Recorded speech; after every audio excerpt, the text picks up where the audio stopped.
Thank you for saying no, because I know, and if you can find something, you let me know. All right, then, all those in favor, please signify by saying aye. Aye. Any nays? None? All right, we're all set on the minutes. Any additions to the agenda for routine administrative matters and or pressing matters that will require ratification at a future meeting? No, but just a couple of handouts that were not in your packet. Jen's going to be presenting some items that are related to our national opioid settlement money. So that's the handout you just received. And then Gary has an updated ARPA form from, we have all the trustees participating. And so we have an updated tally for that. So we'll do that later on in the ARPA section of the meeting. They're on the agenda. They're just pieces of information that were not available on Friday. Okay, great. All right, then, next thing on the agenda is public comment on items. Anyone here for anything other than a specific item? Okay, anyone out there? Don't see any hands. See anybody Yes, good. on Zoom? Okay. Thank you. And then we move on to the manager's report. So just a couple items. First of all, we did put up the banner, lasted about 24 hours, and then it had a little failure. So it's been repaired, and Sean's hoping to get it rehung hopefully tomorrow or later on this evening if he can get somebody else to go up in the truck with him. So hopefully you'll see it hung again and we won't have another problem. The BF garage, they're finishing up. They did some paving. They've got a few items in the back that they need to get rid of. And then I'm going to ask DEW to open up the street here soon so that we can have the street open. I don't believe they're going to actually start admitting tenants until sometime in July, but quite frankly, there's no reason why we can't get the street back open. I think most of the heavy construction, once that paving is done, is pretty much finished at that point. So I will give the board an update as to when we're going to get that fully reopened, just for hopefully soon. So I'll let you know as that progresses.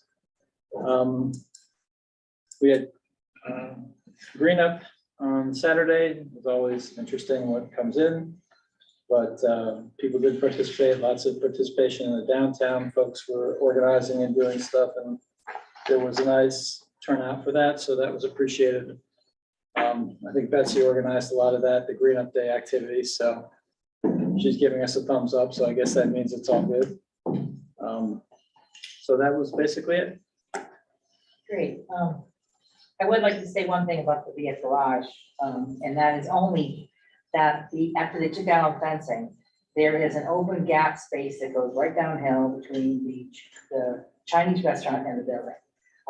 I don't know why it hasn't, is it going to be fenced off?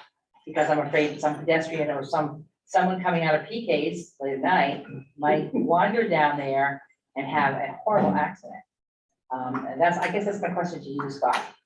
I'll talk to them about it. There's no plans to do anything to close that off. It's not supposed to be accessed for any particular purpose or reason. It was never really something that was supposed to be used as a cut through. So they basically restored it to the condition it was in beforehand. I know, but So it's an open, I can ask them.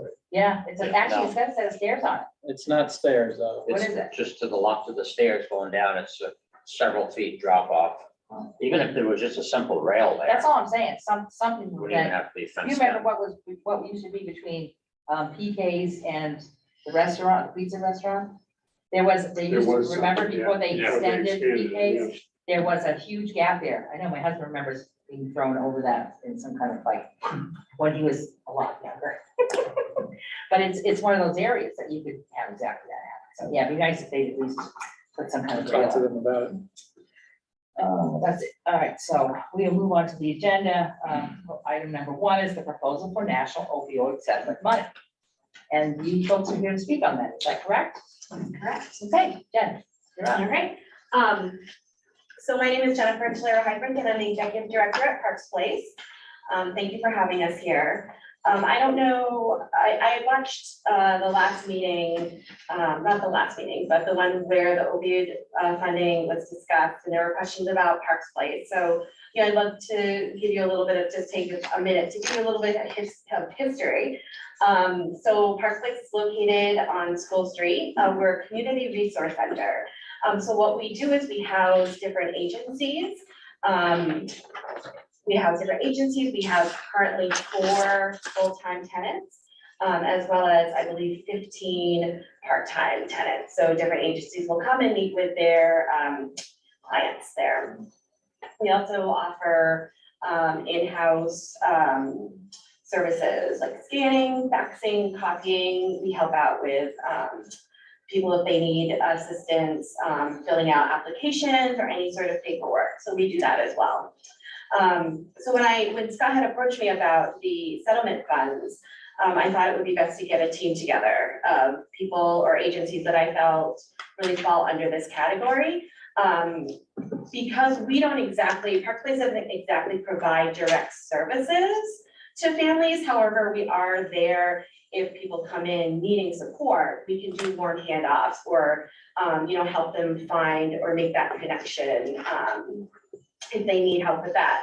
But I invited all of these wonderful directors here to talk about what they do. And so I guess it would make sense for them to kind of speak. You guys have the budget that we came up with. So, for Parks Place portion of it, we looked at having a recovery navigator, which we did have in-house already, but the funding ran out for that. So our recovery navigator would be somebody, like I said, in-house, helping support anybody coming in and out of Parks Place needing resources around recovery, or if they had questions around recovery, we would help direct them to Turning Point, which is housed in our carriage house. So I don't know, Mike, if you wanna introduce yourself? Yeah, my name's Mike Johnson. I'm the executive director of Turning Point in Springfield, and we also have our carriage house here in Bellows Falls because we wanted to extend our recovery services to our neighboring towns because we're the only recovery center nearby. And I don't remember how many years ago I was coming to Pat's meetings down here in the morning, and it would be great. We had some stuff down here, so we started having an office, and then we started having a coach come down once in a while. And now I have a team down here, and we have the carriage house, so we can offer the same services that we do at our recovery center. And with the opioid issues that we've been having, being able to reach people and work with the police departments and EMS and do overdose outreach, we have several different teams.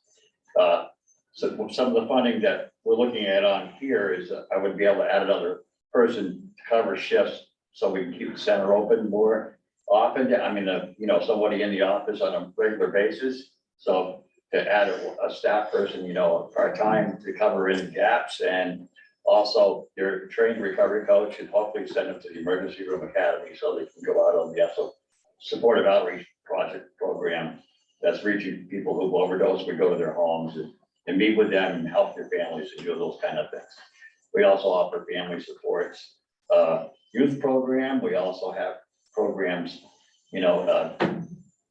is the typical 12-step meetings that people have, but we also offer alternative programs as well, because it's not just one path to recovery, it's all paths to recovery.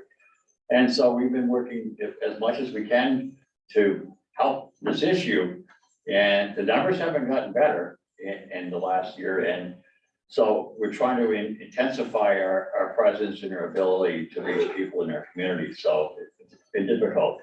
So for that one position that was the part-time position, the outreach person is the person who works with our community partners, with the police department and overdose outreach, with the EMS and with the hospitals, and try to reach out to those community partners so we can help them.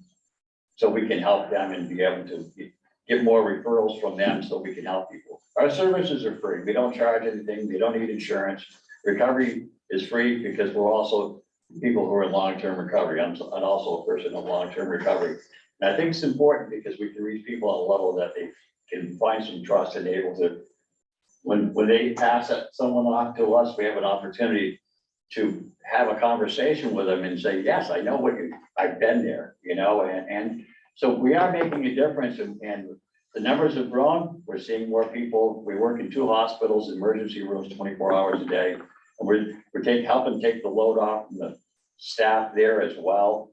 So, so we want to be able to help to take some of the load off from the folks from the ambulance service and the police departments. They didn't call us, we can go to someone's house. We will meet people where they're at.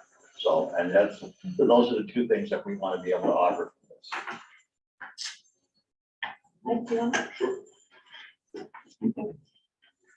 Hi, everybody. My name is Michael Cancellieri. I'm the Executive Director of Frontline Foundations in Bellows Falls. We're the Greater Rockingham Area Services Building. Been there for about 2.5 years. We are a small PTSD clinic, essentially, for veterans and first responders. We are a mindfulness-based program, an original program that teaches resiliency skills to veterans and first responders who might be struggling with the effects of like long-term repeated sustained trauma on the job. We also have expanded recently to doing in-service trainings for fire departments, police departments, and private ambulance services. We have a 4-hour resiliency training that's pretty comprehensive. If I could remember it off the top of my head, the training goes basically like this. The first hour we spend describing why it is that if you're a first responder or a veteran, why is it that you need to have some kind of a practice in your life, something that you can fall back on? Why is that any different from any other job? Why is the person stocking Swiffer pads at Target not in need of a mindfulness-based or other practice? So that's the first part of the training. The training then moves on to describe like further what the problem is by getting into some of the ways that the body and the mind process trauma and stress. We then transition right into like, what can you do today? If you leave this 4-hour training right now, even before the end of the training, what can you do to mitigate some of the effects of long-term stress? And that has to do with diaphragmatic breathing and some other breathing techniques. And then having given them something that they can leave the training with immediately, we leave them with a longer-term practice. And that's mindfulness and meditation. That means a couple of specific things.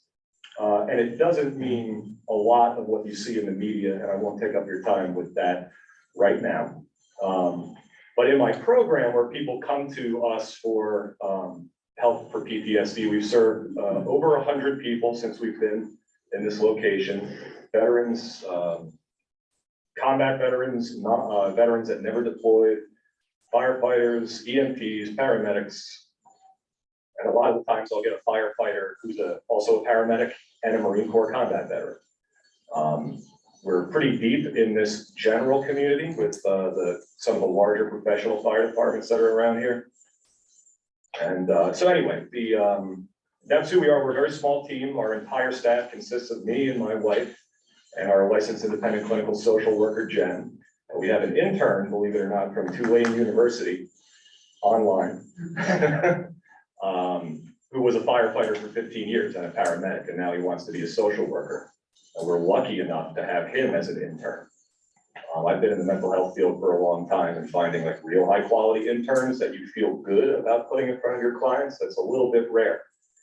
So we got like 4 people, we got this small program. We're trying to make it with health insurance reimbursement, which is,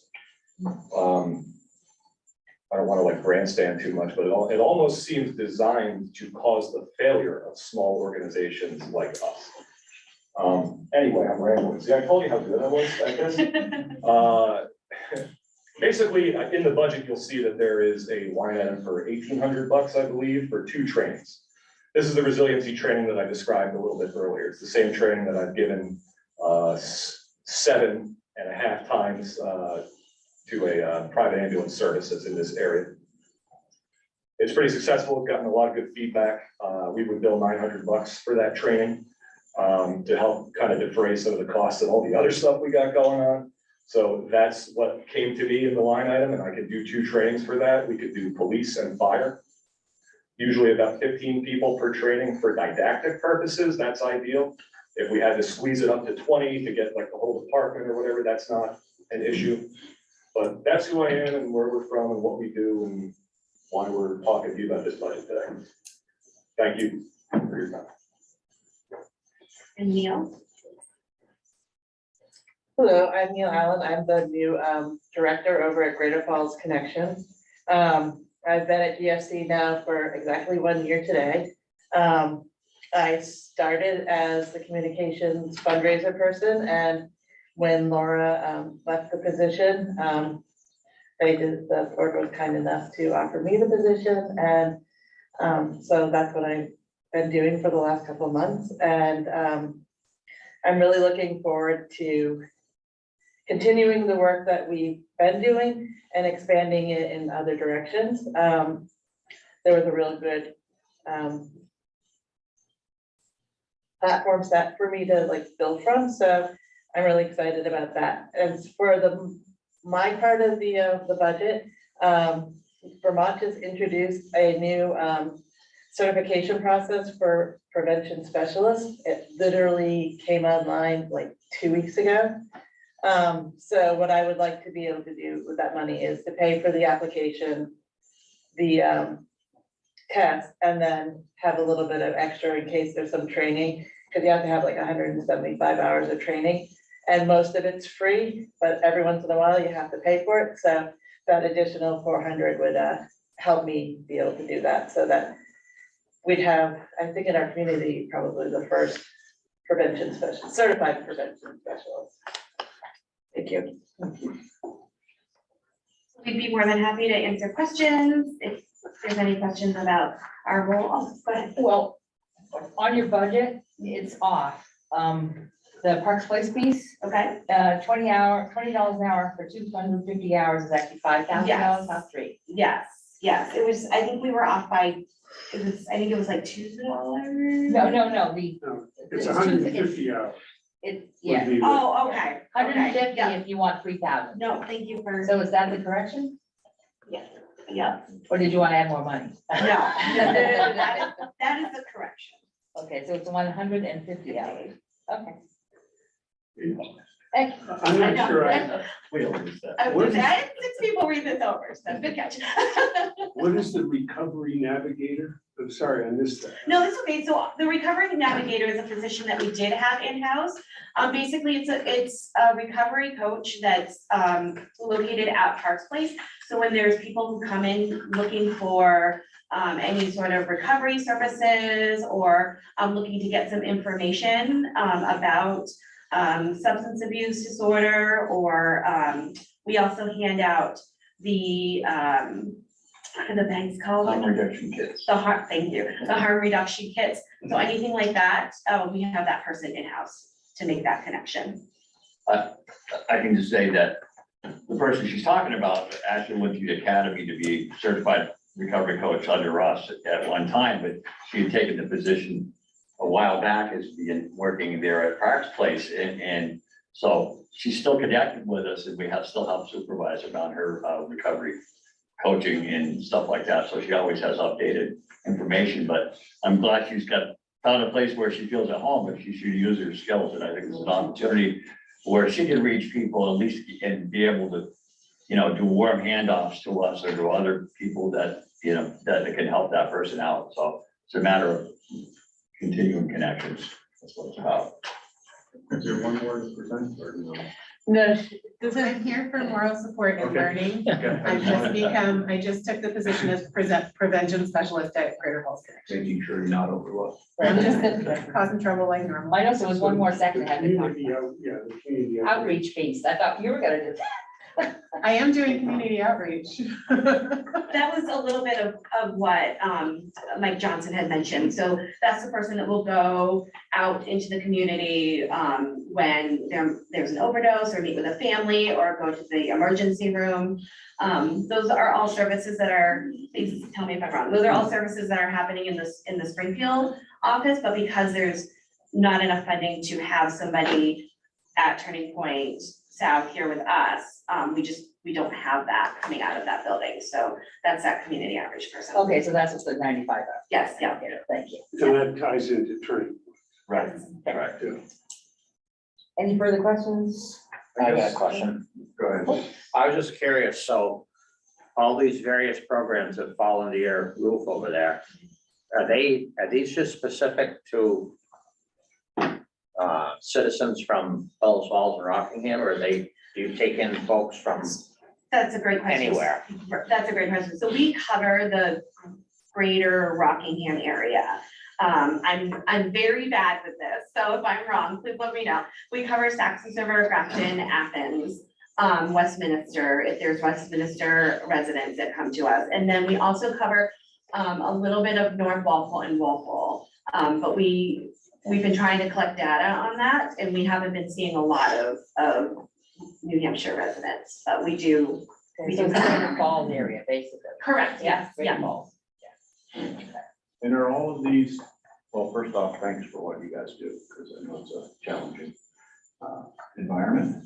But, so these are all for hours within one annual cycle, and are these positions that previously existed, or you're creating new positions that will need to be funded in another cycle?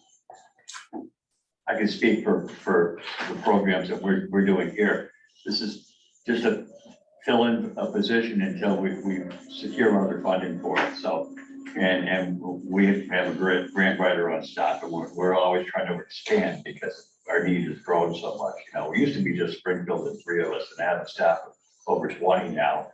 I'm in Springfield and Bellows Falls and Windsor. We cover a lot of Windsor County as far as the outreach stuff, and northern Wyndham County, which is Bellows Falls, because you gotta go so close. It's like neighbors, you know, so. Did you get your question answered? Wait, they do cover the Greater Falls area.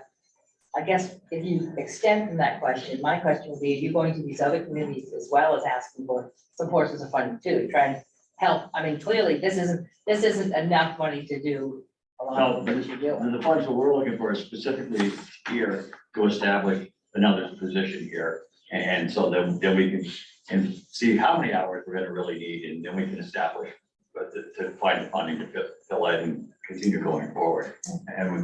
And you know, we did that in Windsor and a couple other places.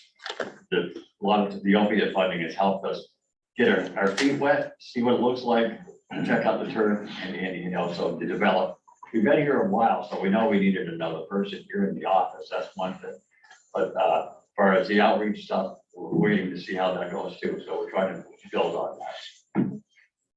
But you do solicit funds from other municipalities that are in your region. Yeah, for those regions, Yeah. and most of our funding comes from our base grants and stuff that we get, and we have a lot of foundation stuff that we try to bring in because we're covering a lot, and you know, everybody's got to get trained and ongoing trainings, and so we try to get a little help from each community that we're in, so we can continue working with those communities. You know, a little bit helps, you know, and Yeah. we'll try to fill in the blanks, you know, and then build from there. And we see what we need. Anyone else? Do we need to take some action? Is that what we're? Well, just for the board's information, you do currently have in your budget, you've received $19,433 in settlement funds to date. There are more funds that are programmed, and they roll in various tranches. So we get them sometimes from some of the primary manufacturers. Most recently, we've been getting them from the major drug distributors, and then now they're starting to reach out to some of the retail folks that were distributing the pills, you know, the CVS's and the Walmarts and the Walgreens of the world, and so they're participating. So each time they go through one of these updates, there's more funds that come through. So you certainly have enough money on hand currently if you wanted to seed this portion of outreach and some additional support services. And then certainly we can always ask Jen and folks back and see how we're doing and see if things are, you know, progressing, if things are working out. There's lots of ways to sort of keep in touch with us, but you certainly have the ability, if you'd like to do that, to start. And this is what we're supposed to be doing with the money. It's the goal of the money, absolutely. And certainly our community has been impacted dramatically, so. What'd you say our current balance was? $19,433 today. So would someone like to make a motion for the I'll make request? a motion to approve the funding proposal here today with the with the correction to 150 hours. And for $12,898.32. I'll second it. Okay, is there any further discussion on this? Yeah, I think it's good that people are here, that are involved, it's good seed money. And hopefully, we'll have more fun with the result. That's great. Thank you for your time. And all those, I'm sorry, did you have something? No. All those in favor of the motion, please signify by saying aye. Aye. Are there any nays? None. You have it. Thank you. Thank you very much. Thank you. Good luck. Thank you, Kim. Tough job, I'm glad you did. And we move on to the next item. on the agenda. Consideration of permit for 2 events, June 14th and June 23rd. So 2 separate organizations have approached to have events. So the high school has asked to do their traditional post-graduation street parade in and around downtown through Atkinson Street from the high school. So that is requested for June 15th. We traditionally don't necessarily need any additional public safety support. You know, we tend to have a couple officers on and they just sort of handle things and it's not a fairly significant event. It's over with within a half hour, 45 minutes. And then the second event is a follow-up event. This organization has been in town before, if you recall. I think the board had solicited previously and had followed up with some information the board had requested about just the organization and their advocacy and what they do. This time they did also add some additional backup information as to some of the advocacy and programs that they're currently providing through this Rough Up Incorporated. And they're specifically asking for June 24th to go and basically set up one of those fill the boot kind of drop offs. So they're 2 separate events, 2 separate times, 2 separate organizations. Either one of which, quite frankly, will impact us in terms of our staffing or any of our. Because of where they're, Right. where they're doing. They're not terribly disruptive. Mhm.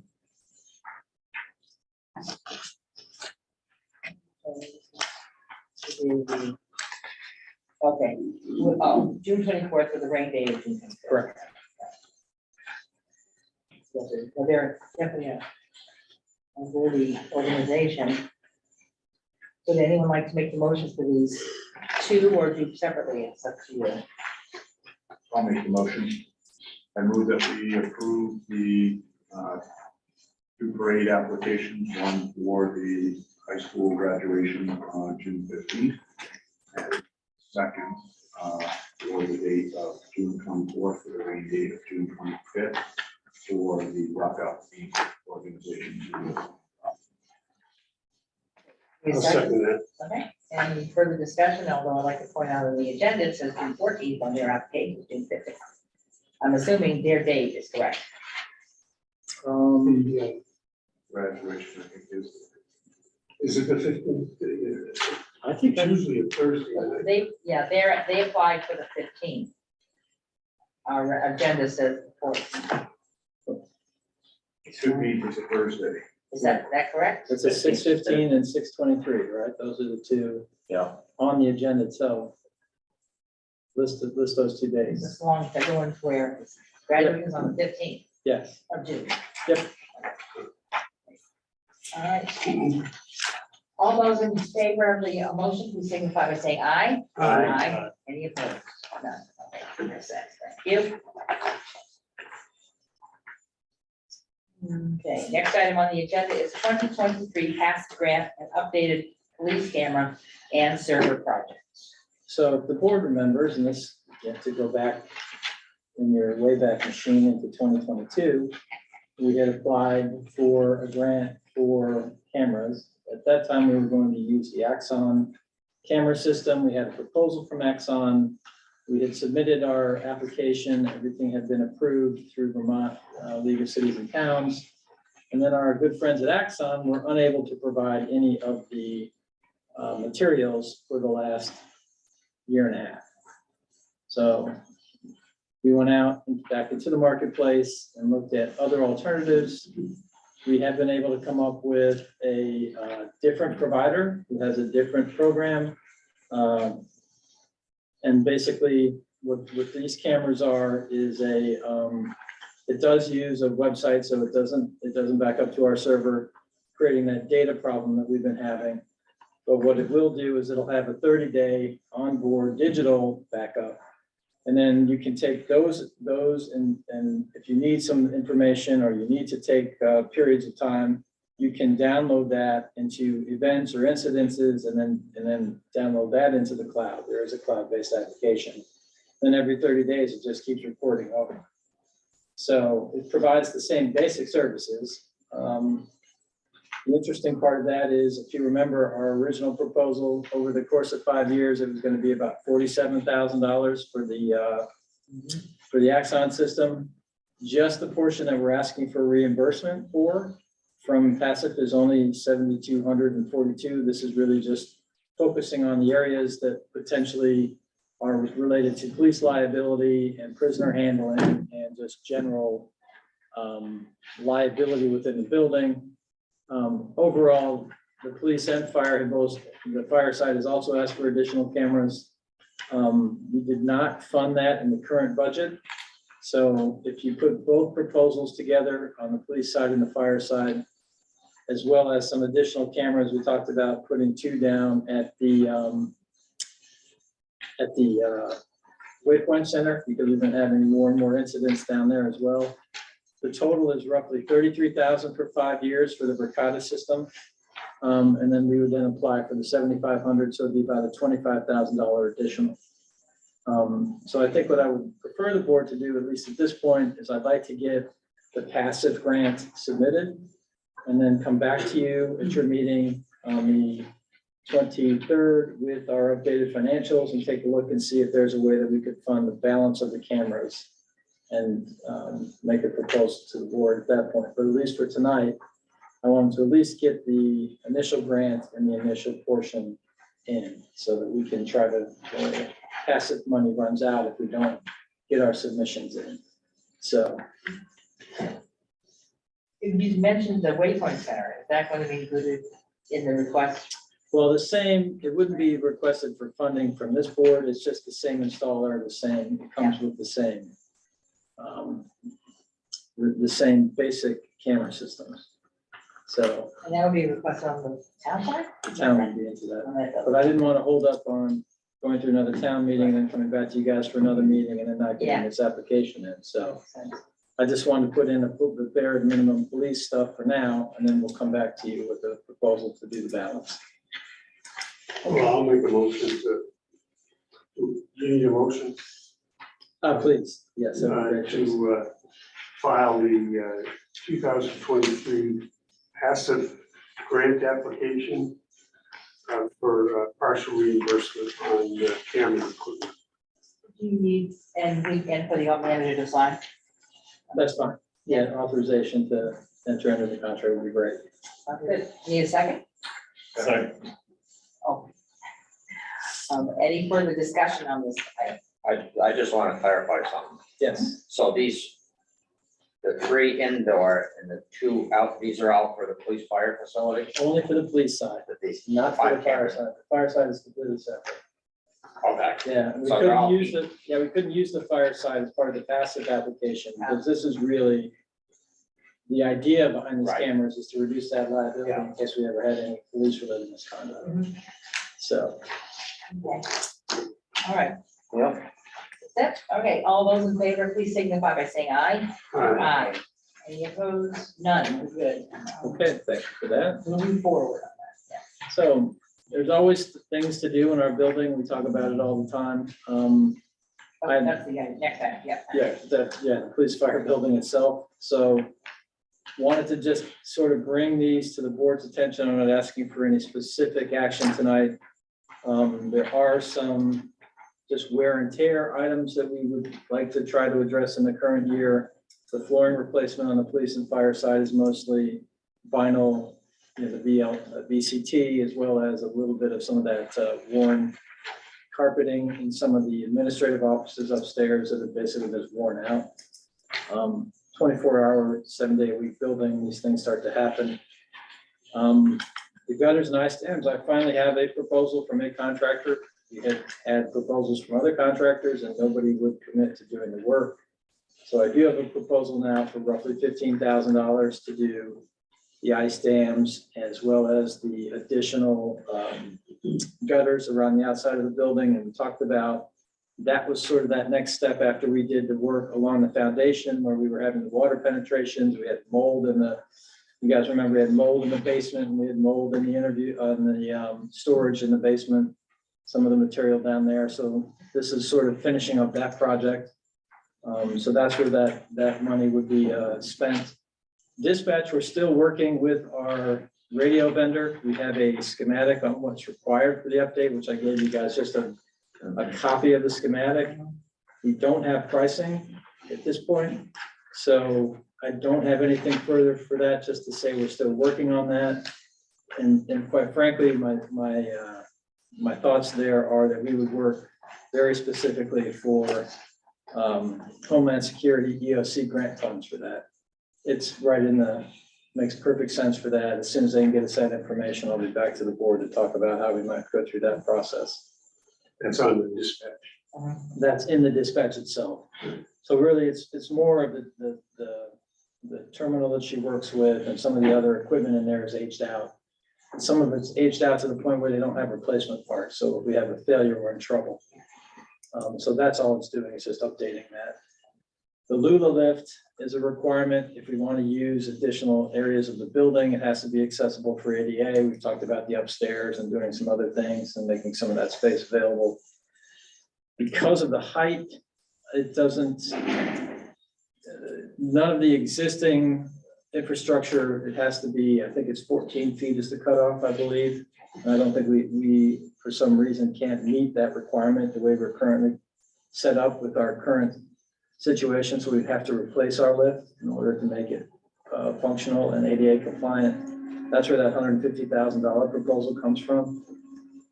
Again, I'm not looking for money for that. We're going to go out and apply for USDA community facilities funds for that. We think that makes perfect sense.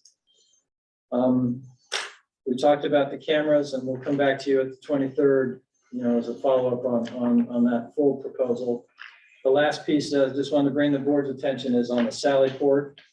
We did have one breakout of construction and estimating, did get a second update, so that number has shrunk a little bit based on some updated estimating. Still beyond where we want to be in terms of budget and potential moving forward with funding and other options. But I think what I at least wanted to bring to the board's attention was some of the key, as you can see, some of the attached materials, how it would work. We looked at redesign, would it make sense to only do it as a one bay garage versus two? And quite frankly, the savings on that was less than $40,000. It doesn't save you a lot of extra costs because most of your costs are sort of in the larger costs of integrating into the existing building, tying in some of the structures, as well as integrating into the functions, which is why I wanted to show you the schematics of how the processing works for police officers and prisoners. And as you can see, how the flow would work in this revised Sally Port versus our current processing. And you can sort of see why we have some real officer safety and just general processing concerns about how we handle prisoners. So really what this will do in the long run, these improvements will make things much, I think from an officer safety standpoint, if we go forward with this project, it certainly makes a lot of sense. And the way that we handle and process people in and out of this building will be a lot safer if we pursued this. So that's really what we've done up to date. We have not gone any further. We have not looked at any more grants. We've not really gone any further. We're going to talk about ARPA tonight. So we really haven't proceeded past just this baseline. But I wanted to give you just that sort of overview of where all of these various projects stand at the moment. Because everything that we do in that building is disruptive. So every time we have to try to do a maintenance project, or we're trying to do an update, or whatever the case may be, since we are a 24-hour operation, it creates a lot of operational concern and problems, plus the costs. So I think it's just important to keep the dialogue open with the trustees, make sure that we're all at least understanding the process, understanding what our options might be for outside grant funding, and pursue as much of it as possible. Recognizing that at this point at least, and this is certainly a board decision if they wanted to down the road, I don't foresee us replacing that building necessarily. So in order, if we're not going to replace it, I think the next best thing we have to do is to sort of update it and maintain it properly so that it at least functions. And that's why some of these numbers are sort of large and intimidating as they are.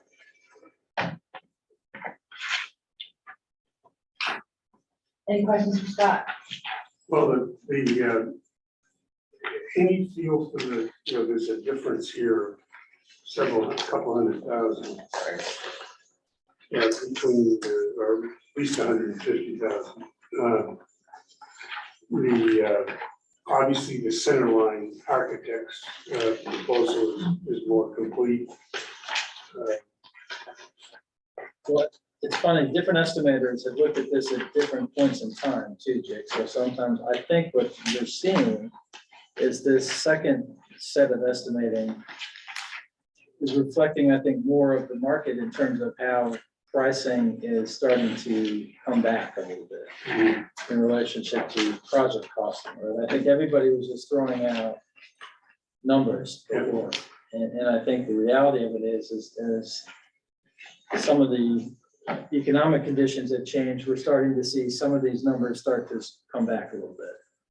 So I think that there's even room within this number to see that drop even more. As I think some of these, the economic impacts of interest rates and just general economic conditions are changing. So we're not proposing going forward with this at the moment. I think we have a host of projects on our list that need to get done, and quite frankly, will take some time to get through, especially if we're going through grant processing. Community facilities with USDA is never, it's a long process.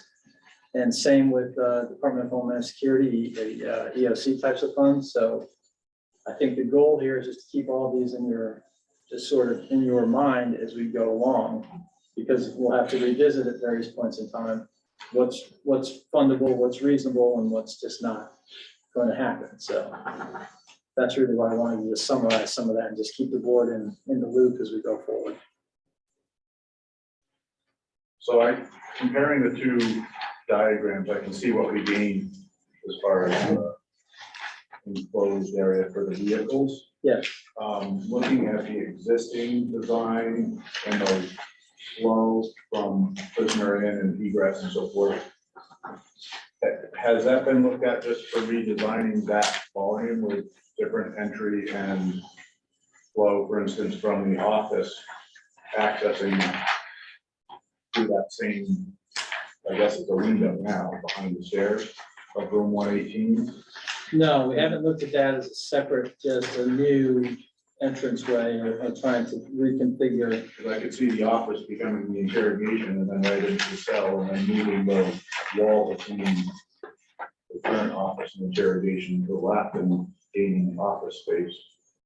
Isn't that the outside of the building where they have windows? But you can cut through and have a, Right. I mean, there are other options available. The key there is you don't have the secure, once you do that, you're gonna have to bring the person right from the parking lot. So you have to bring them through a door. Either that door right now where they take them through the side door there, or you have to create a new door in the back and bring them in that way. I think that's what I was suggesting. Right. My understanding was that one of the issues now is that you're bringing the person through vestibule onto the staircase and It's not great. that, which Yeah. doesn't, if you can avoid that through a redesign and not a $750,000 project. Yeah, I think what in the concept of the design, the way it's currently established with the salad port is obviously right at the shortest path with the least amount of opportunity for a problem. Or you take them right from the Sally Port to processing to a cell, if that's the case, right? If that's what the person requires. Not everybody obviously goes to that, but at least that's the flow.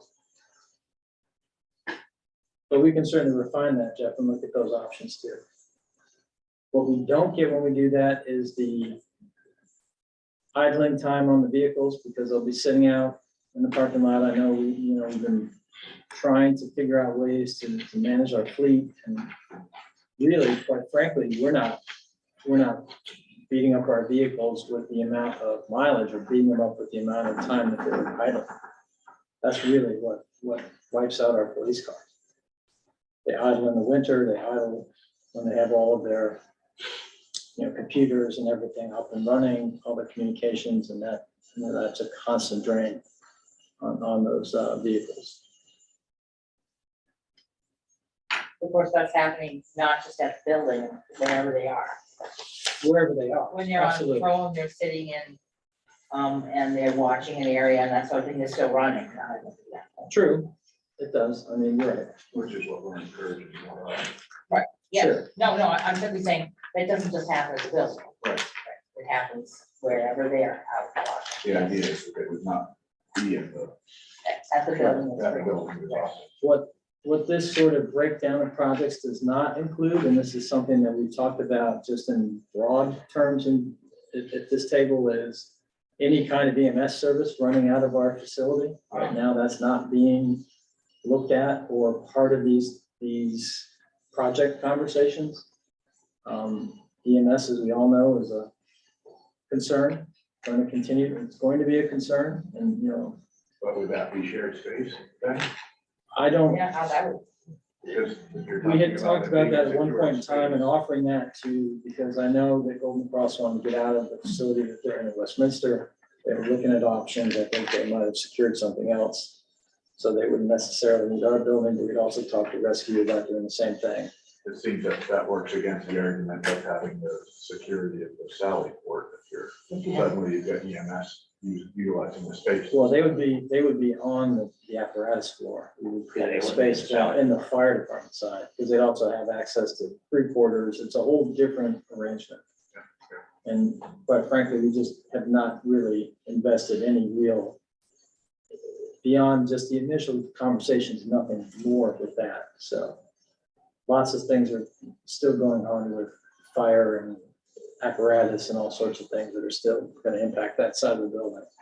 So more to come on that, but at the moment, this is just sort of just an overview.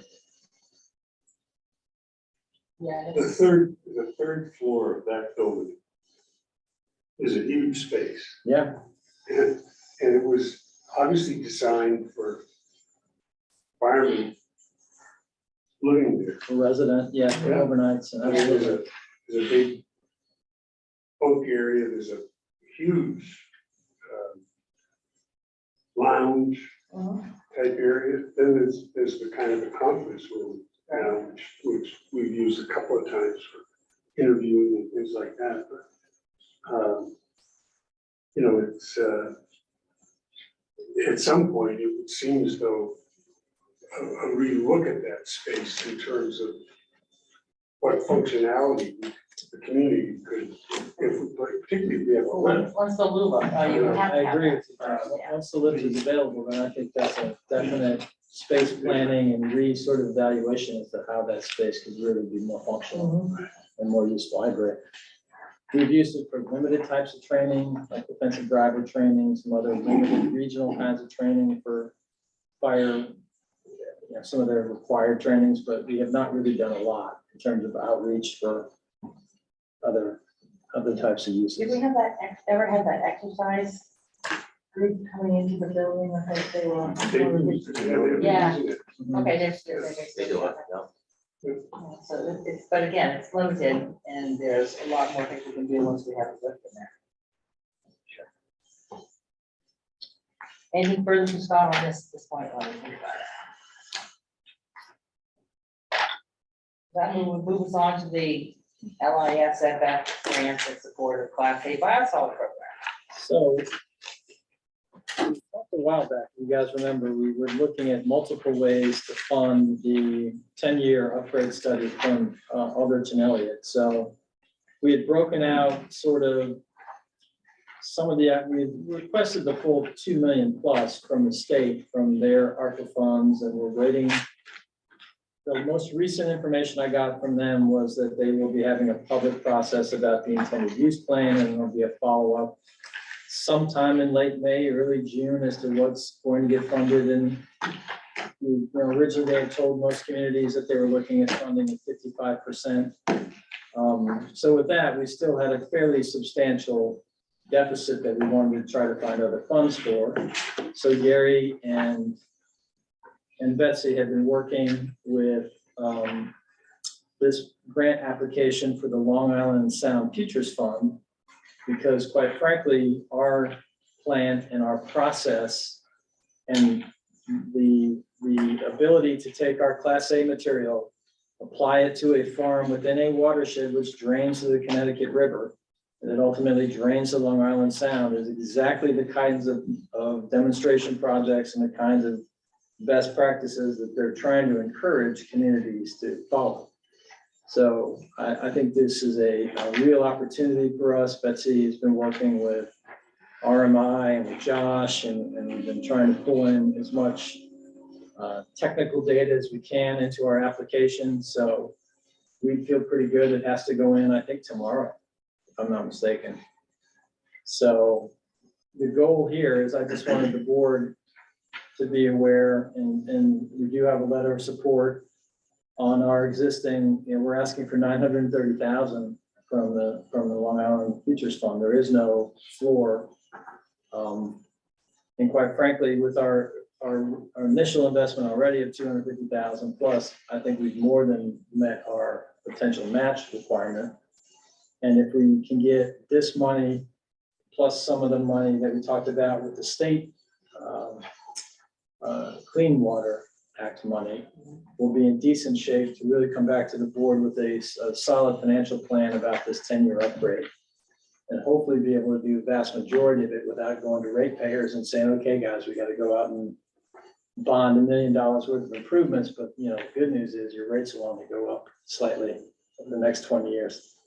But I think we can try to pursue this and feel pretty good about it and see if we can get a vast majority of that funded with these two specific grant programs. It is due tomorrow. I didn't, so people, yeah. I didn't put the whole grant in front of you. Betsy was still working on it as of 6:15 today. So it's still being drafted and in progress, but we are asking for the full. But that would include for the silo or storage? So it would include the storage and facility? materials handling. It would include the heat recapture in the building. It would also include the flood proofing of that building, Good, which is one of the things we wanted to which do for is years. some of the things we wanted to do. It would not include some of the heavy process updates that we need to do in the plan itself. It wouldn't really qualify for that.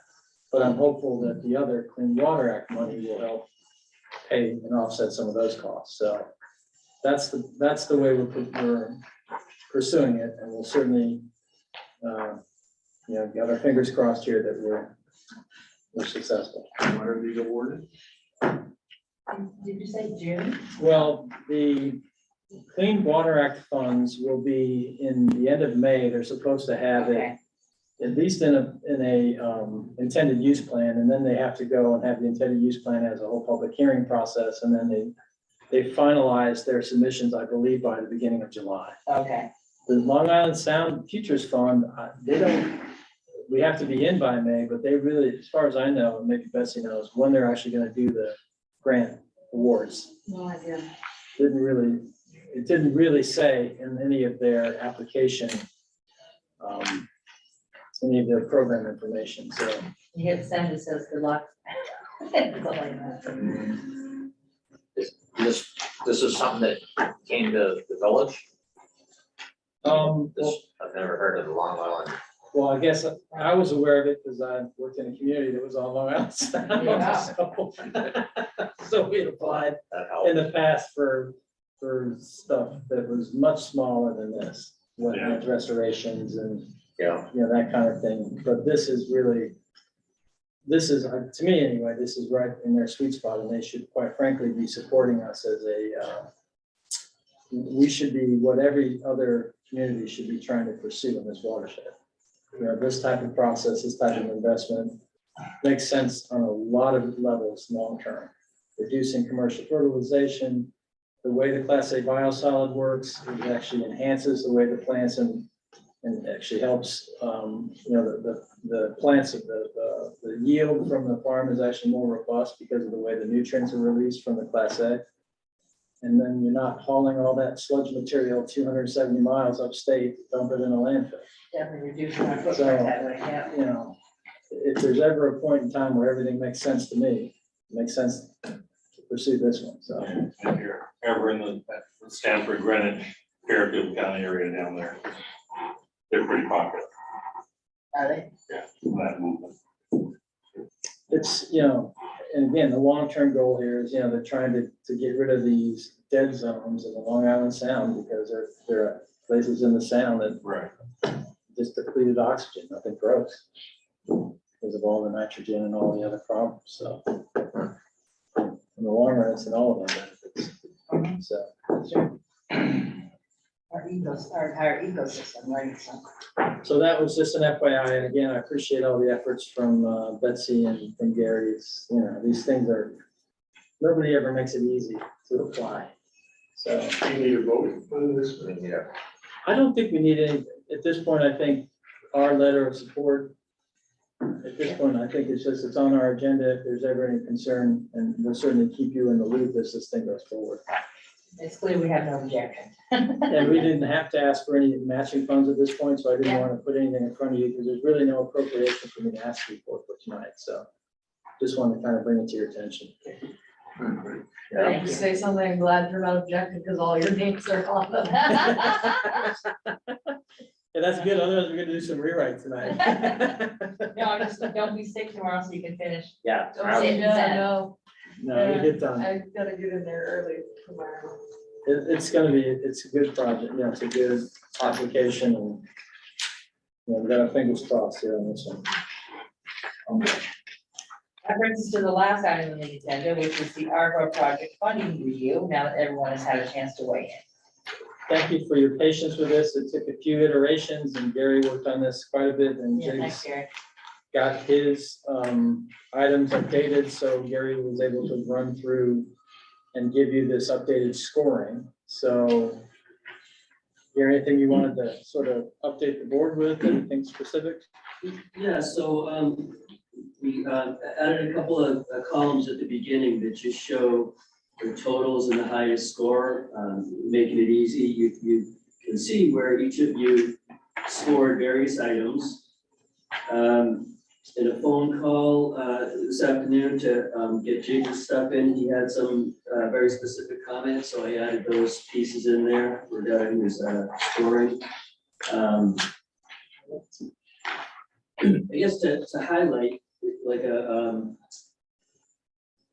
most of you had indicated the importance of the community process that we had and their piece in there. And so the one item that was highlighted from that community process and where some of the conversation went was for revitalizing housing stock, dilapidated housing stock, and using maybe properties available on things that Scott had talked about during the tax sale process, and a lot of properties of dilapidated housing where there's just some small obstacle that the town could manage for the vacant lots. And and Jiggs had recommended in something like that, having a 5-year sunset. So you're offering this opportunity and revitalizing of properties, and if it's but if it's not getting used, put the money back in the general fund. And So that's what those comments were at the bottom. The top scorer was the boiler fund at Gross. The second place was a biosolid storage program. So that could be something like if there was match money needed to go along with the grant to leverage that. And then you're talking about the importance of the Lula and the public safety building, that came in third, tied with that community process, the revitalizing housing.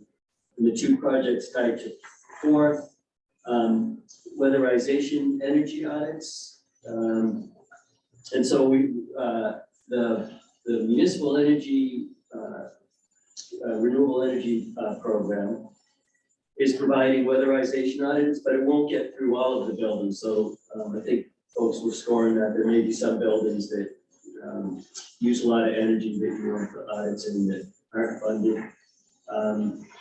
And concrete stairs is something that ended up tied for fourth also. And yeah, and so the form's laid out with the weighting so you can all see how each other weighted items and why the scores come out the way they did. So I think what would be helpful for us is, like we had talked about with some of these items on the update with building projects, and also then trying to find, are there other grants that might help offset some of the costs so that we could use ARPA funds to help supplement or enhance our application if we want to go forward on some of the things like we talked about with the Lula specifically. So I think from a staff perspective, it's helpful for us to get these prioritized, which we appreciate the board's work on that. And then that'll give us some guidance as to how we can spend some of our staff time to help get some of these priorities underway, with the goal of, again, we have to at least have the funds encumbered by the end of 24 and spent by the end of 26. So it sounds like a long way away, but as we all know, things slide, and before you know it, we'll be looking at least, the end of 24, having to come up with our, final $886,357 worth of ARPA appropriations. So, which sounds kind of silly, but that's the way the program works. It is. That's the way it is. Okay. All right, so what would we like to do now? I know that the boiler fund came at the highest score. However, we have not agreed on a value to set to that if we wish to do it. And it's part of the funding stack, as Gary had said, so whatever we contribute. So for example, we were working, and Gary and I have been working with Marty on some submissions for a CDBG grant to help offset some of the costs as part of her funding stack for her boiler. So it's at this point in time, I don't think we could come to you with a specific number. She's got 2 or 3 grants that she's secured, and she's working on a couple others. So I think it's probably a little early to say, okay, she probably needs X or needs Y. But at some point here, probably in the next 6 months, we'll be coming back to you saying, here's where the funding stack has resolved itself. Here's what the potential gaps are. How would you like us to proceed to help her get that project underway? The same thing with, we'll be working, like I said, we have 2 major applications in that deal with our biosolid and our wastewater treatment plant. So I think we're working towards those goals. The concrete stairs, which came out fairly high on the priority list, is not something we spend a lot of time or energy looking into. So it's something now we'll have to do a little bit more work on and get a better sense of the cost and a better sense of how we might want to get those repaired, and look at options for that and bring that back to the board. What are the concrete? Those are the 44 steps, and I don't know why we don't just call them what they are. The ones, the church, yes, their side, the church down to Main Street. Okay, Oh, it is? which I thought was the part of the town's responsibility. It is. I mean, as they maintain sidewalks and streets and so on and so forth, but they've never allocated any Right. money towards the effort. We're asking the town, we, meaning me, to commit to a 5-year capital improvement program for sidewalks for $100,000 a year. They've been committing only $35,000 a year roughly, and some of that goes towards Saxon River. So you guys know that it doesn't do much. I mean, it's, to make any impact at all, we really have to make an effort to increase that level of And funding. 35,000 doesn't go far. Does not go far. So, I just think I just think, we pay town taxes just like everybody I else. know, And, I, we shouldn't be using this one-time gift to help the town. I mean, we're already supposedly spending it for the town. may I ask, what is the town doing with their ARPA funds?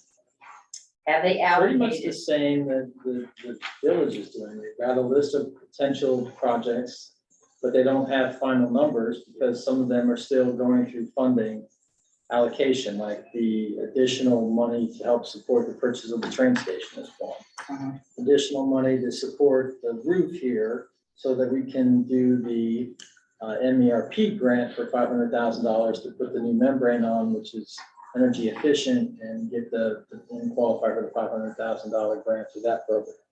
So a lot of the money is tied up into those types of, so I don't have solid numbers to give you specific, we're gonna do this, this, and this. They're all tied to that same sort of process that we're talking about here with leveraging other grants. So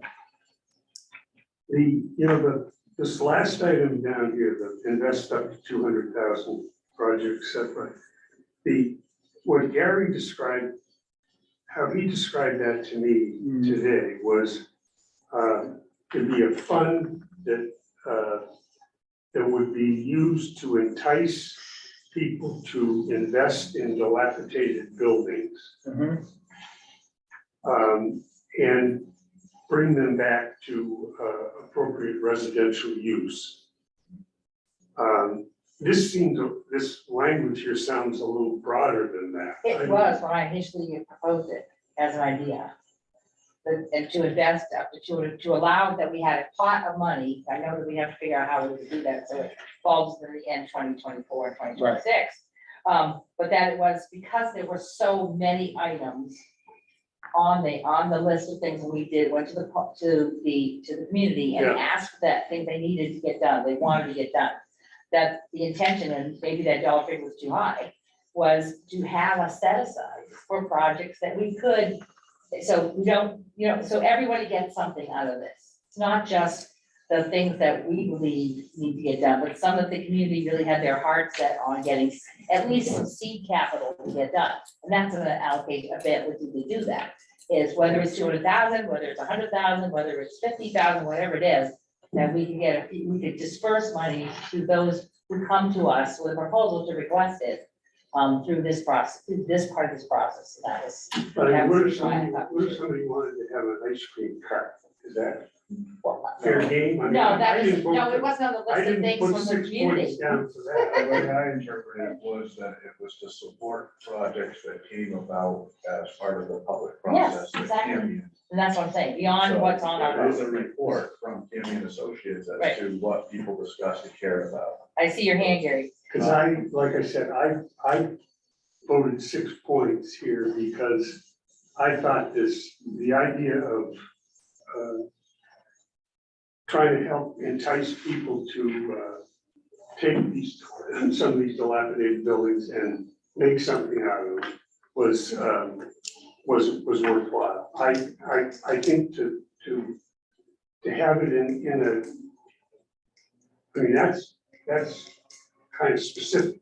That's specific, but that came from Gary, it's not on our list. To have it jumbo, I wouldn't put 6 points, I wouldn't put, You wouldn't have put a six I on wouldn't put, that. I wouldn't put a 0. Okay, Gary.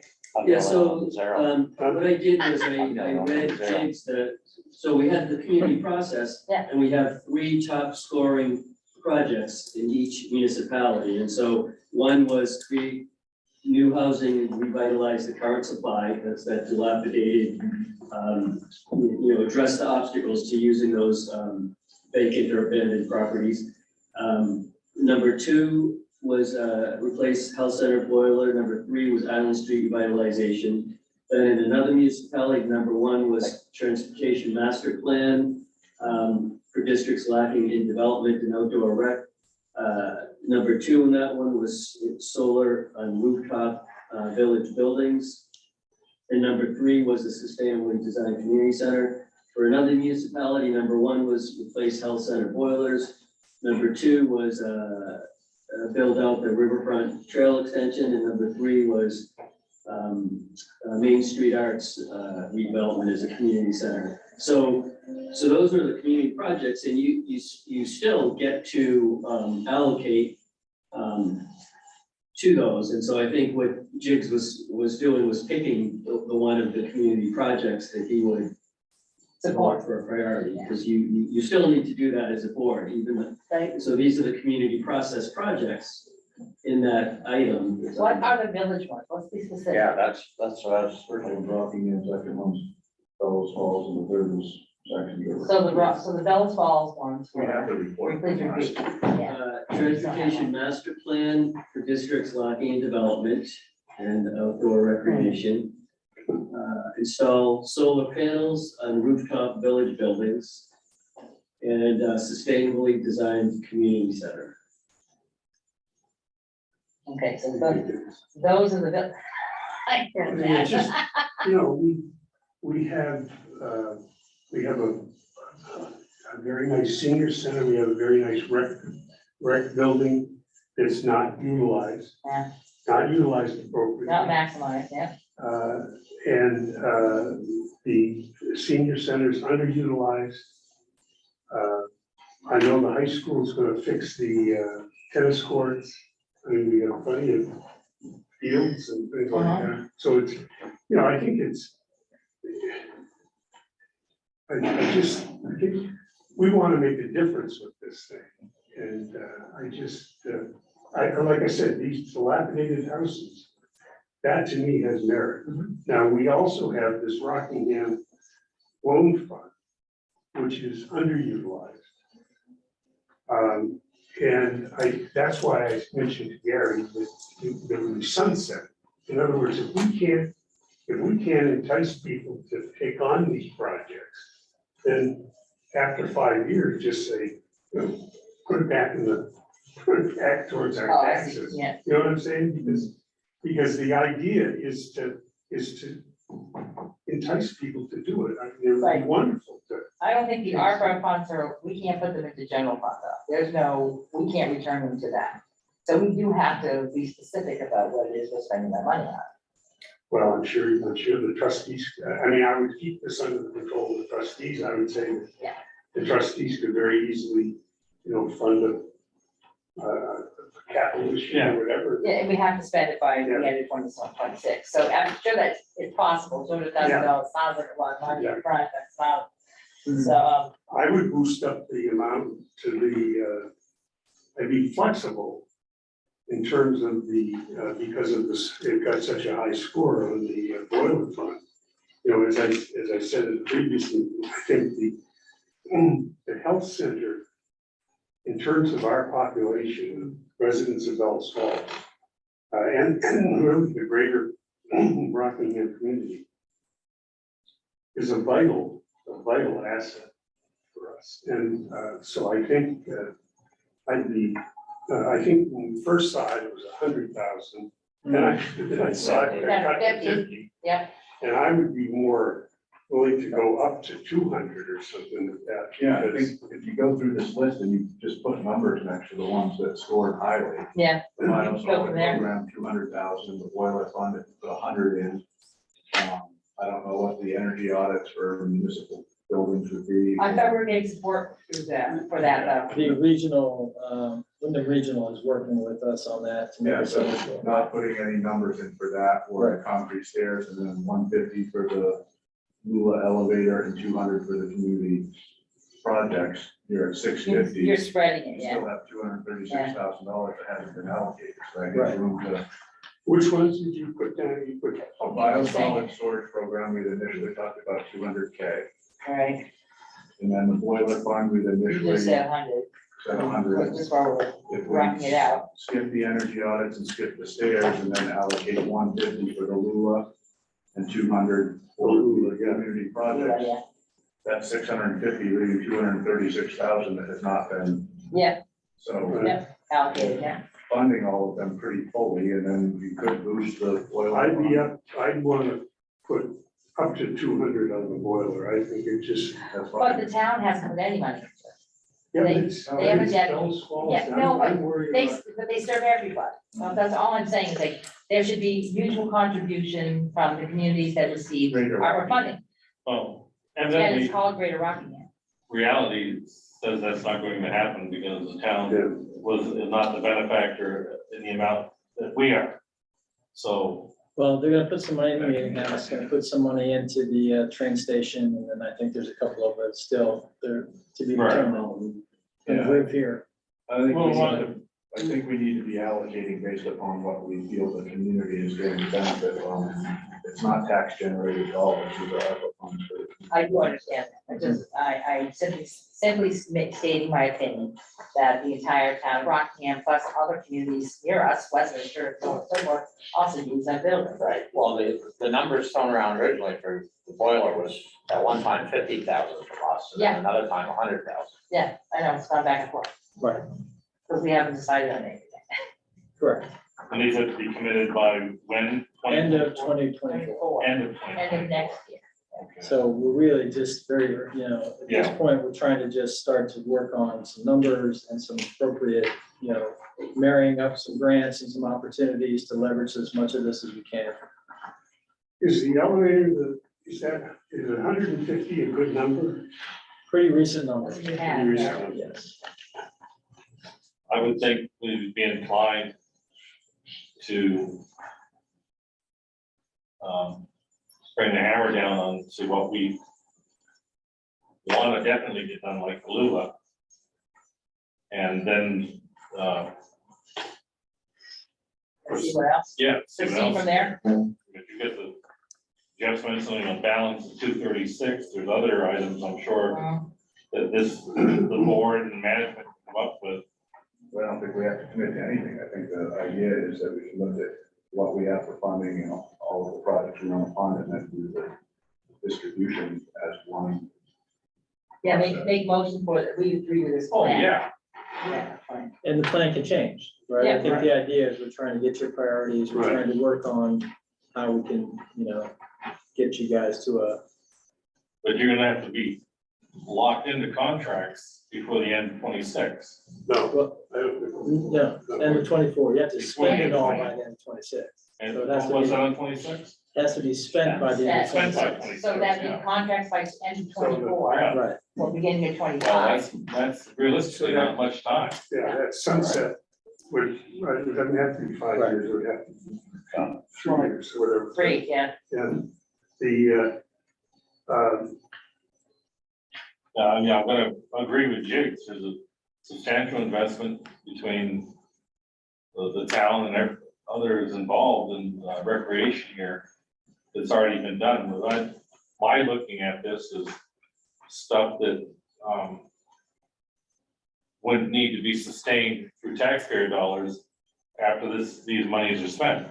Once these monies are gone, they're gone, I don't want to have to come back, or I wouldn't want anybody coming back, whoever's on this board saying, well, now we gotta sustain it by raising through. Raise your Taxes. taxes, right? uh, Well, that kind of thing occurs when, particularly if we were to pay for positions. Yeah. Or, you add build a money new there. facility, right, something that's not staffed, and then you Right. gotta staff it, you gotta maintain it, you gotta Right. operate it, that's a whole different approach. I mean, I agree with you that there are some things here that are not being properly used. The rec center is one of those. It's never been fully available, and it could house, I've always thought myself, a youth center, which would eliminate the need to build a specific community center.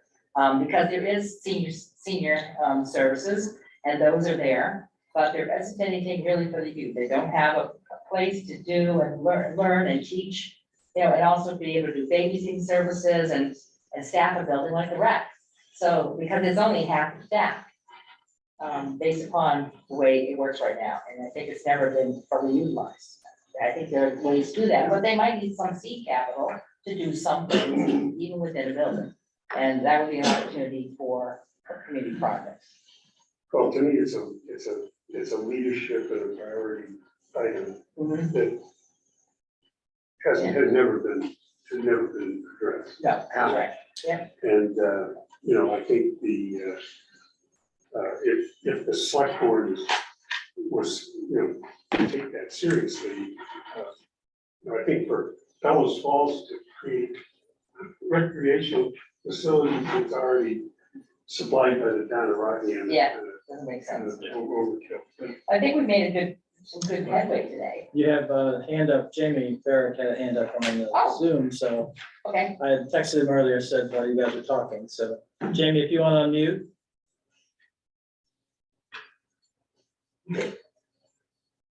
you're on, Jamie. Jamie, can you hear us?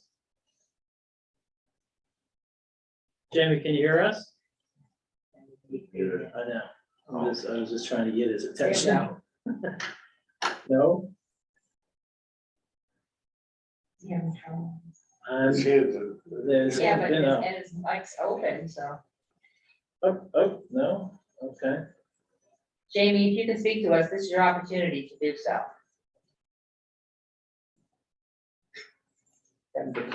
Maybe it's dinner time. Yeah. Well, he's definitely there, unless you're taking it off. You doing that? No, I had done it once before. Volume turned up, I'm assuming it is, right? Right. It looks like We're trying.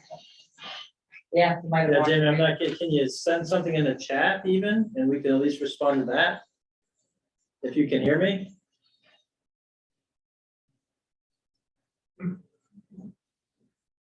I had sent them a message earlier, so. it. We can certainly give an opportunity to come back in a few moments. So he might be having some difficulty on his own.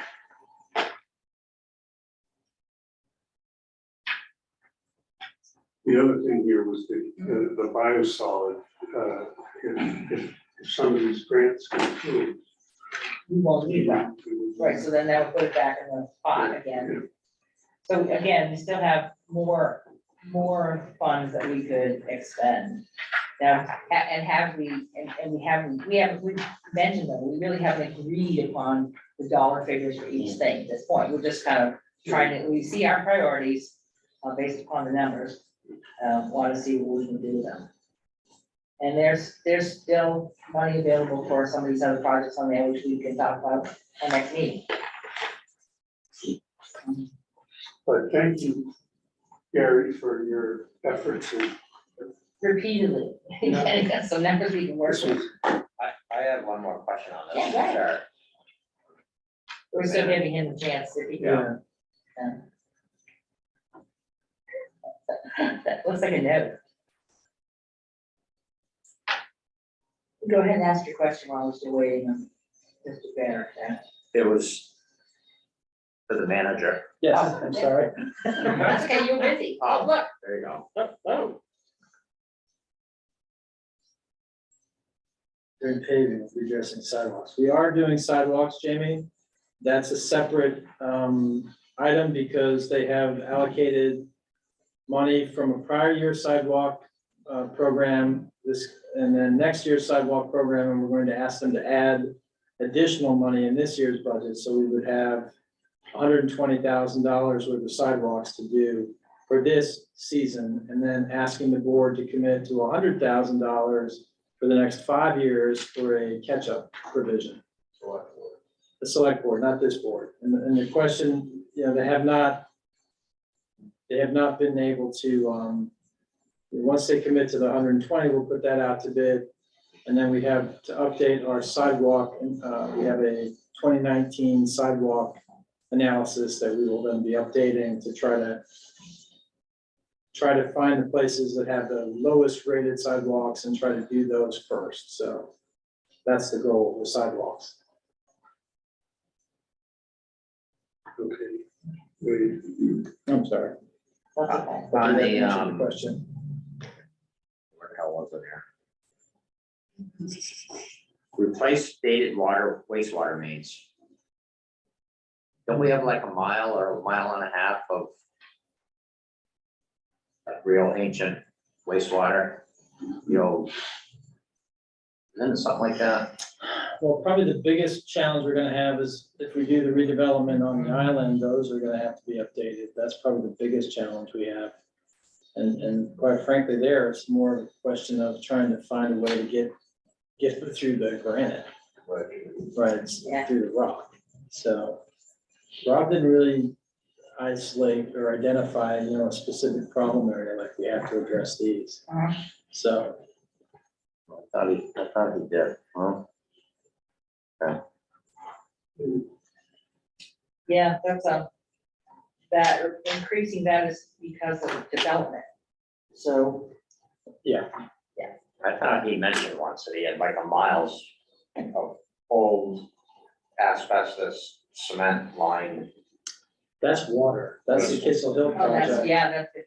That's our last big section of asbestos coated pipe, and that's being discussed as part of these state grants too. So we're waiting to hear back on that. That was Kissel Hill.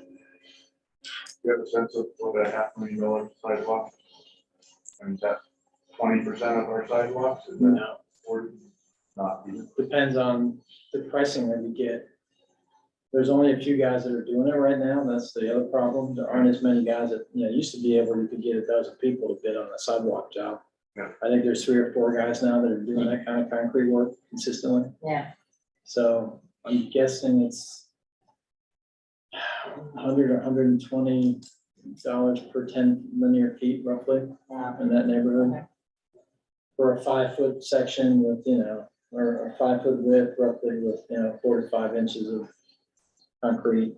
$120 for 10. That's sort of what we were using for an estimate for linear, right? he's got another Just comment. got a follow-up to that. Yeah. Well, the problem with doing all the sidewalks in the streets that are being repaved is that some of those sidewalks have been updated and are fairly new. Yeah, So we're trying to find areas like Pine Street, a few other areas off of Atkinson that are in worse condition, and clustering those so that they bid something. The contractors give me worse pricing when I hopscotch them around town and do, a short distance here, a short distance there. When they do longer distances, somewhat closer together, we get better pricing. So that's why we're not doing the specific paving of the streets and doing the same sidewalks in that street at the same time. Because some of those sidewalks are quite frankly in decent condition on some of those streets. Well, plus with the amount of paving they're doing this year in the village, which is a fair amount, Decent amount. that would be a lot of. I agree with that, but Wouldn't touch what we're trying to it do. would be kind of difficult to match all that paving with, Right. I mean, it makes sense if you could, but I don't know how you do it. Not this late in the game. it'd be nice if we coordinate everything, but it just doesn't happen that way. Where we get grant money and loans available, it doesn't know that we have done that, where we ripped up sidewalks and ripped up streets and did water and sewer, Right. all at the same time. But it's difficult to get that all coordinated. Anything further at this point on this? I suppose it's something that should just then be revisited, I know. Yes. Next meeting or next month, yeah. Yeah, we'll just keep it on the agenda as we work on things and we get updates on grants and as we get better numbers. So, we'll keep this as sort of a standing item. We might consider having some decisions made about things that are town items that are on here. We may not, in the end, want to fund, but it's definitely, that we will go list down some more.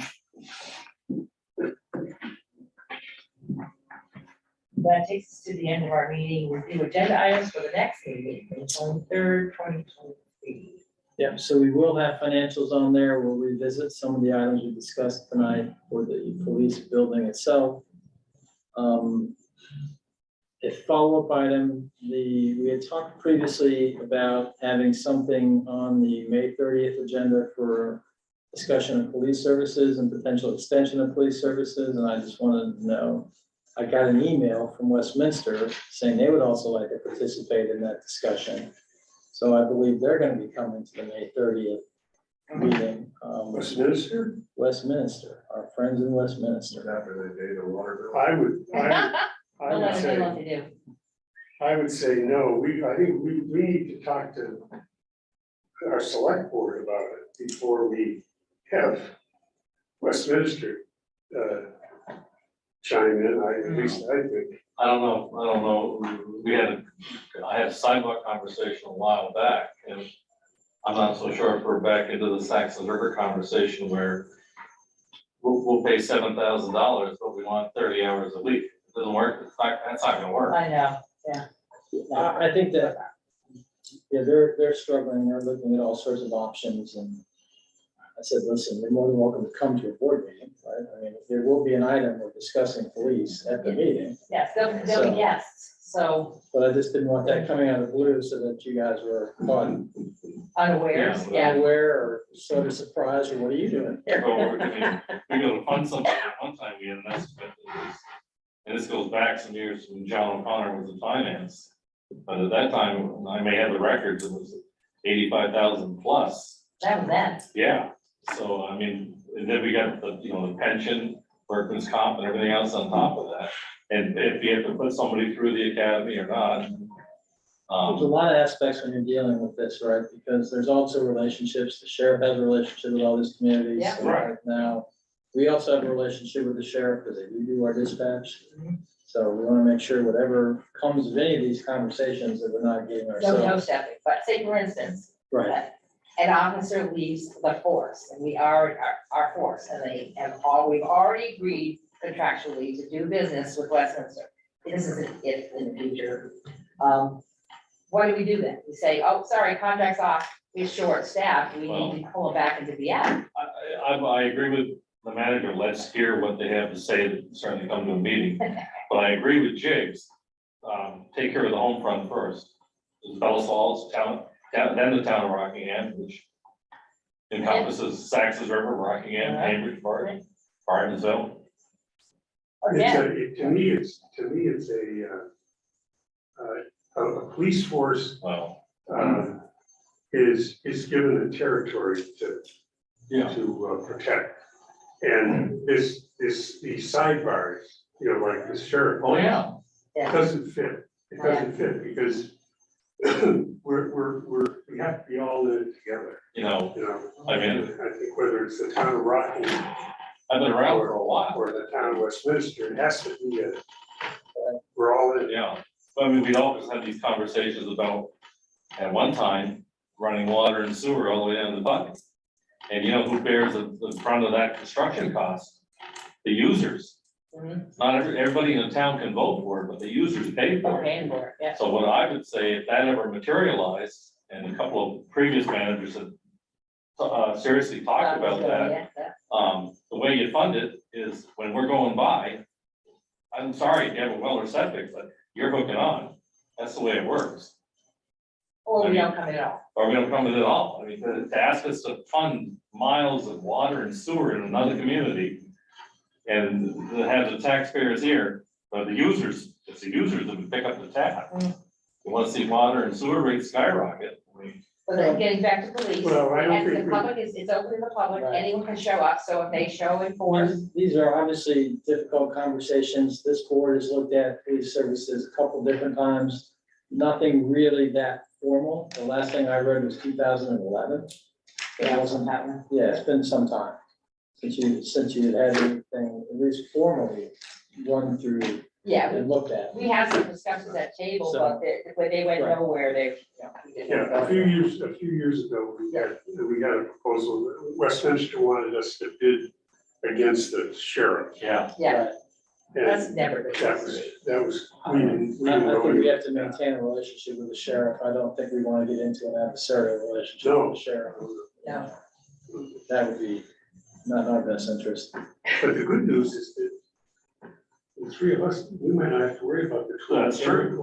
yeah, come the 16th, yeah. Because the election is. Yes, I'm reminding people that So, the anyway, that's annual meeting is Jeff 15th, and Wade, you're gonna have to worry about. you're gonna have to worry about, yeah. but I We'll mean, see what happens. you wanna get all dressed up when we come back? So let's Sit go up on. there? Sit right there. Have fun? Let's finish the agenda. Okay, so, review agenda items for the joint board meeting on May 30th. We're gonna talk about an updated tax sale policy. Redwood wants to do a presentation. We're gonna talk about policing. There's a couple other items that'll be coming. Those are, so we have 5 or 6 things already on our agenda, so it'll be a full agenda. Okay. If there's anything specific the board would like, please let me know. I'd be happy to work on whatever. Review and approve orders, bills, and warrants. Need a motion for that. Motion to approve the orders, bills, and warrants. I'll second. Okay. All those in favor, please signify by saying aye. Aye. None opposed. Other business, Jeff. Yep, it was a small tidbit of an article, but it was a brief mention for the town of Rockingham, the meeting house in the Yankee magazine, which is currently on sale. So we mentioned that as one of the places to visit while you're in Rockingham. Cool, that's great. I guess I'll just cover, I have 2 things. Number one, I'm hearing a lot of, getting calls again annually about the Green Street location, parking next to Dairy Joy. There's areas where people are clustered on both sides, parking all over willy-nilly. There are no tickets being given according to the person or persons I spoke to. And I figured, the first week of opening, people, they're all excited about, but we need to make room for people coming in and out of that street unless we expect an accident. So, again, I'm putting it out there, managers are hearing me, that's a problem on the end of that street, especially the weekends, heavy Friday and Saturday, so. The second thing is, just a reminder, annual meeting is May 15th at 7 PM. We're doing it down here. Yes. Down here, in the lower theater, and elections is the following day, the 16th, and that's basically all day, 8 to 7, 8 AM to 7 PM, and good luck to those of us running. That's it for me, Jakes. No, I'm good. I'm good. You covered it. So. Yeah, wait, The only thing I was just gonna mention was the, I chatted with the gentleman, can't remember his name, but from the Southern Windsor County, Wyndham. What? County what? Solid Waste District, Oh, okay. the one that we're in. Okay, yeah. Yes. Which is also, I think he also has something to do with the Scotty Regional Commission. Right. But anyway, he may be in touch with you about gathering some information about the gyre that we have at the wastewater, because he's very interested in it and would like to possibly run a article in it, in their newsletter. Sure. That would be great. I mean, the more, So he should be the poster child for this program Couldn't agree more. across the country, so you basically, may and use especially. a, That's great, Tom. Well, we get seen in the I Vermont, see the director. thanks. Maybe. let's talk to somebody up there. I forget his name. It's great. Okay, One yes. other thing, just for the Yeah, oh, sure. board. Do you remember when we put together the steering committee for the Atkinson Street and School Street project? Did we appoint Deb Yeah. as our liaison for that? Oh, yeah, I Does think that so. ring a bell? Yes. We Okay, did, Oh, well, remember that. I have to point somebody else on the order. so we're scheduling our first virtual meeting for that, for the 25th. It's a Zoom meeting. May 25th, 3 o'clock. May So 25th. could you pass that to Deb? I thought it was Deb, but I just want Yeah, to make I sure. remember that. Yeah. What So, time? 3 p.m. 3 p.m. Okay, it's here. We'll see if I have to pass it back to you. All right, well, thank you very much. Okay, and no need for an executive session this evening. And I need a motion to adjourn. So, Second. All right, all those in favor of adjournment, please signify by saying aye. I, Thank you, and I will see you guys on the 15th. yes. Recording stop.